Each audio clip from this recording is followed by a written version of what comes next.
So last season, yeah, it was all a new coach coming in right at the last minute, getting used to my style of play and the way I coached. Players coming in late. We had, after the second game, I think we had every starter injured. We never played a full game after that with a starter that wasn't injured. So considering that plus COVID, I was wrapped with how the season went. To make the playoffs like we did and come strong at the end was incredible. And we did that with a player, one of our major players not involved at the end of the season. So yeah, it was great. It was great in the sense that it showed that we have the ability and the mindset. It was just unfortunately we had the injuries that kept us down. So the goals were automatically for me is to look at what success looks like, and that's to have a team of athletes that are all striving towards a common goal, and that's to win a championship and do what it takes individually and as a team to achieve that goal. And that's both on and off the court, more so than the X's and the O's and executing. It's more having a team that plays for the name on the front of their jersey, which is rollers rather than their back, and that's what we've put together, a group of players who can do that and who are willing to invest and do everything that needs to be done, which is pre-season, on court, off court, to be the best that we can be.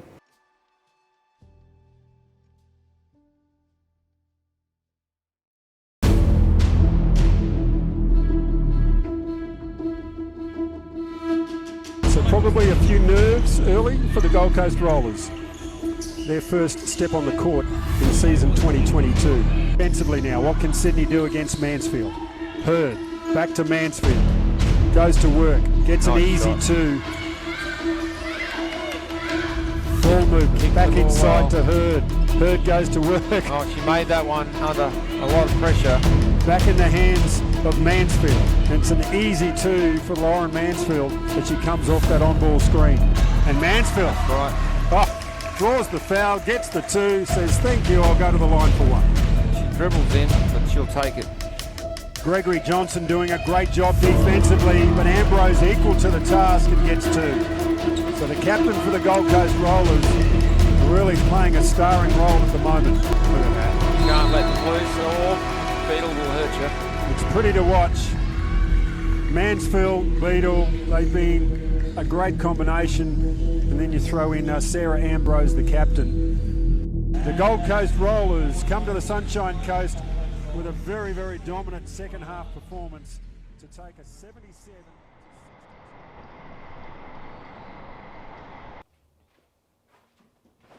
All right, cool. Ready? Mm-hmm.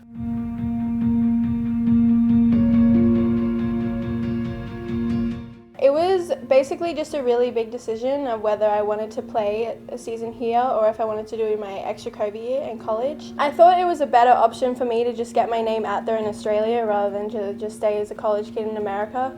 I want to go back overseas. I want to play EuroLeague or just in Japan somewhere. That's the dream and the end game. But yeah, I think WNBL is definitely a big goal that I want to reach as well. So playing in Australia where the league is was another big factor. And just the culture of the Gold Coast Rollers is changing. It's, the women's team is getting a big name for themselves, and that was a really big factor as well as to why I wanted to come back.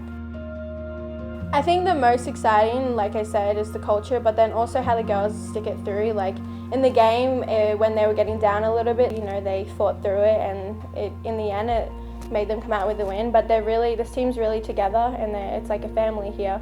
And we've said that to each other, like it's like our little circle, we're one big family, nothing goes outside of it.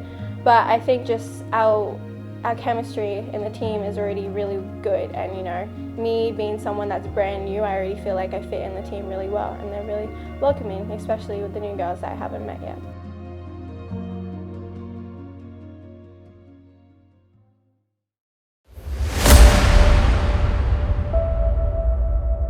As we get things underway, USC Rip City taking on Gold Coast. First home game. Hey, this is awesome. Playing home crowd. Okay? Let's not let them. Let's make their trip down here a waste of time and send it back home. Really versatile, can score when necessary. Here's Ambrose on the jumper. She made me look like I kind of looks to be aggressive though offensively, but here she is again. 4 straight for Ambrose. Just proving you're wrong, not always looking aggressive. She's having a little bit of difficulty with her shot, Mansfield. She's yet to score, so good job from Rip shutting her down as we see Arlen go to work down Rip's end. As we come down Gold Coast way, and we've said that she's going to want to see it go through. Mansfield adds 2 to the tally for Gold Coast. Again, that Roshi is just really starting to fire on all cylinders. The Rollers, they get the block and the minute to go as Roshi goes to work again from 3, and she's excited about it as well. If on that occasion, defensive ball is really benefiting Rip as Roshi feels high, and Roshi is on. Hits back-to-back triples, extending the deficit. Lee finds the open player underneath. Beetle fires it up and rattles his way home for 2.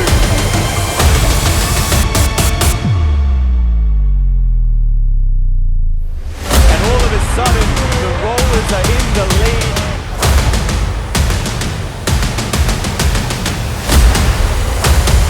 Now for Rip City, Maddie Rochi.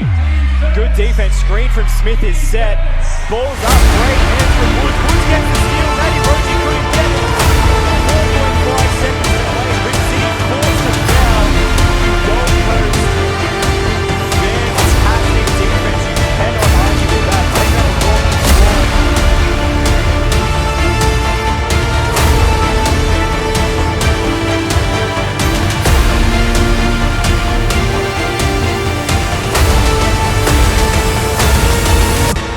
Unless Maddie Rochi hands off, but that is it.